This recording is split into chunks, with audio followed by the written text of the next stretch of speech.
মালয়েশিয়ার আজকের নিউজ। মালয়েশিয়ায় সিন্ডিকেট দমনে ব্যর্থ সরকার, প্রতারিত হচ্ছেন প্রবাসীরা। সংবাদ, সাবধান প্রবাসীরা। বছরের শুরুতেই মালয়েশিয়ায় ধরপাকড়।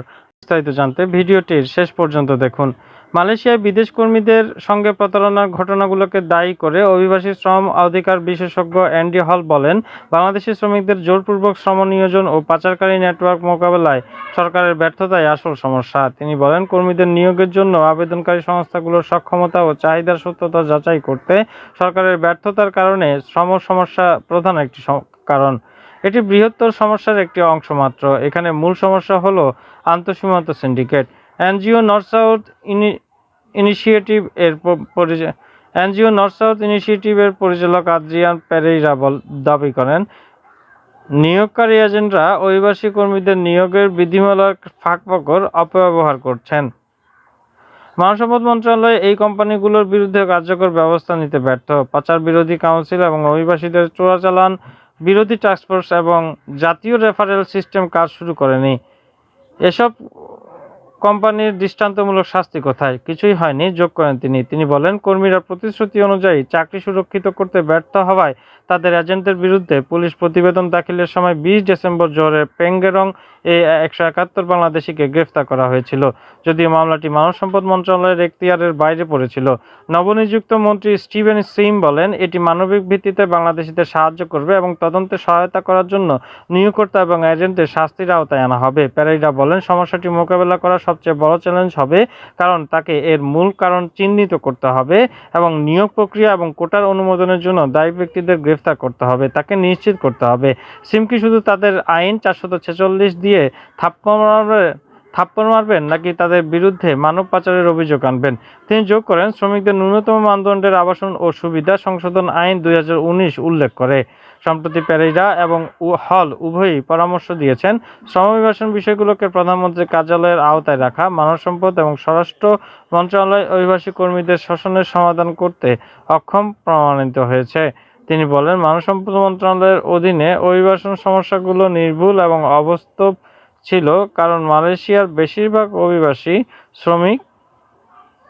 শ্রমিক এখনও অবৈধ। তিনি আরও যুক্তি দিয়েছিলেন যে শ্রম অভিবাসন বিষয়গুলো একা স্বরাষ্ট্র মন্ত্রণালয় দ্বারা নিয়ন্ত্রণ করা যায় না, কারণ অভিবাসনের 3টি দিক রয়েছে: জাতীয় নিরাপত্তা, অর্থনৈতিক নিরাপত্তা এবং মানব নিরাপত্তা।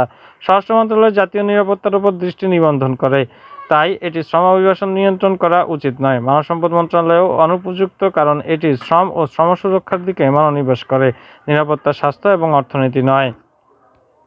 মালয়েশিয়ার আজকের নিউজ। দুঃসংবাদ, সাবধান প্রবাসীরা। বছরের শুরুতেই মালয়েশিয়ায় ধরপাকড়, বাংলাদেশি সহ আটক 221।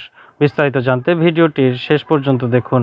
মালয়েশিয়ায় 31st নাইটে আতশবাজির ঝলকানিতে রাতের আকাশ রঙিন হয়ে উঠলেও দেশটিতে থাকা অসহায় অনিয়মিত প্রবাসীদের কাছে তা ছিল অন্ধকারাচ্ছন্ন।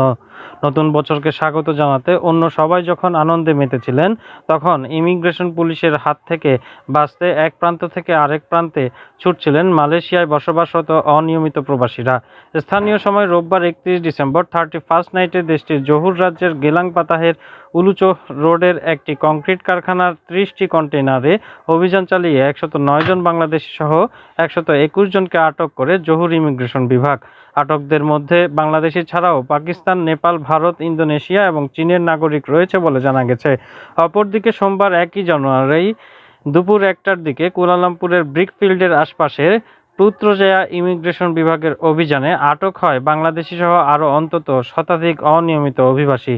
পুত্রজায়ার অপারেশনস ডিভিশনের উপমহাপরিচালক জাফরি ইমবক তাহা জানান, দেশটির জনসাধারণের তথ্যের ভিত্তিতে পুত্রজায়া ইমিগ্রেশনের 224 জন কর্মকর্তা ও সদস্য, জাতীয় নিবন্ধন বিভাগের জেপিএন 11 জন কর্মকর্তা এবং সিভিল ডিফেন্স ফোর্সের 6 জন কর্মকর্তার যৌথ অভিযানে ব্রিকফিল্ডের জালান থাম্বি আবদুল্লাহ রোডের আশপাশের বাসভবন, পোশাকের দোকান, রেস্টুরেন্ট, নাপিতের দোকান, বিউটি শপ এবং কনভিনিয়েন্স স্টোর সহ প্রায় 30টি স্থানে অভিযান চালিয়ে বাংলাদেশ, ভারত, পাকিস্তান, শ্রীলঙ্কা, নেপাল, ফিলিপিন, মিয়ানমার ও ইন্দোনেশিয়ার মোট 370 জন নাগরিককে জিজ্ঞাসাবাদের পর শতাধিক ব্যক্তি মালয়েশিয়ায় বসবাসের বৈধ কাগজ দেখাতে না পারায় তাদের আটক করা হয়। প্রকৃতপক্ষে তাদের মধ্যে কেউ কেউ অভিবাসন আইনের অধীনে শর্ত লঙ্ঘন করেছে বলে প্রমাণ পাওয়া গেছে। এদিকে দেশটিতে অনিয়মিত অভিবাসীদের বৈধতা দিতে আরটিকে 2.0 নামের একটি বৈধকরণ প্রকল্প চালু করা হয়, যা শেষ হয় 31 ডিসেম্বর। এই সময়ের মধ্যে যেসব অনিয়মিত অভিবাসী তাদের নাম নিবন্ধন করেছেন তাদের আগামী 31 মার্চের মধ্যে আবেদনগুলোর যাচাইকরণ প্রক্রিয়া পরিচালনা করবে। আবেদন যাচাই শেষে যেসব বিদেশি কর্মী ভেরিফিকেশন প্রক্রিয়ায় বাদ পড়বেন তাদের বিরুদ্ধে ব্যবস্থা নেওয়া হবে বলেও জানান জাফরি ইমবক্তাহা। মালয়েশিয়ার ইমিগ্রেশন আইনে আটকদের পরবর্তী পদক্ষেপের জন্য ইমিগ্রেশন ডিপোতে রাখা হয়েছে বলে জানা গেছে।